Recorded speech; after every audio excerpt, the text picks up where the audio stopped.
వారంలోపే మంత్రివర్గ విస్తరణ ఏఐసీసీ జాబితా రాగానే ముహూర్తం ఫిక్స్ అవుతుందంట. మొత్తం మీద మంత్రివర్గం ఎప్పుడు విస్తరణ జరుగుతుంది, క్యాబినెట్ విస్తరణ ఎప్పుడు జరుగుతుంది, ఇంకా 6 మంత్రి పదవులు ఖాళీగా ఉన్నాయి తెలంగాణ రాష్ట్రంలో అని చెప్పేసి ఓ ఏడాది నుంచి చెప్పుకుంటూ వస్తున్నాం. వస్తే రకరకాల పత్రికలు రకరకాలుగా కథనాలు రాసినాయి. ఇక రేపే మంత్రివర్గ విస్తరణ, రేపే క్యాబినెట్ భేటీ, క్యాబినెట్ అవుతుంది, పెరుగుతుంది ఇట్లా అని చెప్పి చెప్పిండ్రు. మొత్తం మీద జరగలేదు. ఇప్పుడైతే ఏఐసీసీ అంటే అక్కడ జాతీయ అధినాయకత్వం అక్కడ నిర్ణయం తీసుకుంటుందంట కాంగ్రెస్ పార్టీకి సంబంధించి. ఈ నేపథ్యంలో మొత్తం మీద ఇప్పుడు మంత్రివర్గ విస్తరణ జరుగుతుంది అని చెప్పేసి అంటా ఉన్నారు. ఇందులో 6 మంత్రి పదవుల్లో ఇప్పుడు 4 నింపుతారా, 5 నింపుతారా, 6 నింపుతారా అనేటువంటిది ఇంకా చర్చ జరుగుతూ ఉంది. ఎన్ని నింపినా కానీ బీసీలకు ఎన్ని వస్తాయి, ఏ సామాజిక వర్గానికి ఎంత వస్తాయి అనే దానిపైన ప్రధానంగా చర్చనీయాంశంగా మారింది ఇది. ఇక గవర్నర్కు తెలియజేసిన సీఎం రేవంత్ రెడ్డి అసెంబ్లీలో పాస్ చేసిన బిల్లులకు తొందరగా ఆమోదం తెలపాలని రిక్వెస్ట్. ఇక బీసీ బిల్లు రాష్ట్రపతి కన్సెంట్కు పంపాల్సి ఉందని వెల్లడి.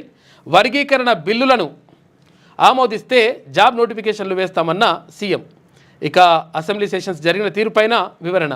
రాజ్భవన్లో గవర్నర్ జిష్ణుదేవ్ వర్మతో గంటన్నర భేటీ అయ్యిండు ముఖ్యమంత్రి రేవంత్ రెడ్డి. అసెంబ్లీ సమావేశాల్లో పాస్ అయిన బిల్లులకు ఆమోదం తెలపాలని గవర్నర్ జిష్ణుదేవ్ వర్మను సీఎం రేవంత్ రెడ్డి కోరారు. వారంలోపే మంత్రివర్గ విస్తరణ ఉంటుందని, ఏఐసీసీ జాబితా రాగానే ముహూర్తం ఫిక్స్ చేస్తామని ఆయన తెలియజేసినట్టు సమాచారం. రాజ్భవన్లో శనివారమే ఉగాది వేడుకలను గవర్నర్ నిర్వహించారు. ఈ కార్యక్రమానికి అంటే అసలు యాక్చువల్ ఒకరోజు ముందే వేడుకలు నిర్వహించింది అక్కడ రాజ్భవన్లో.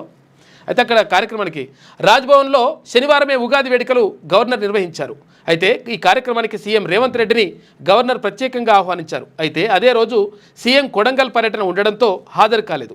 దీంతో ఆదివారం రవీంద్ర భారతిలో ప్రభుత్వ పంచాంగ శ్రవణ కార్యక్రమం ముగించుకొని సీఎం రేవంత్ రెడ్డి నేరుగా రాజ్భవన్లకు వెళ్లారు.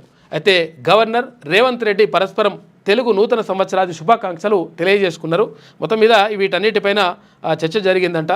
అసలు యాక్చువల్గా మరి బీసీ రిజర్వేషన్లకు సంబంధించి ఏంది, తర్వాత అదే రాష్ట్రపతికి పంపే విషయంలో అటు ఎస్సీ వర్గీకరణకు సంబంధించి కానీ ఇవన్నీ కూడా జరిగినాయంట చర్చ.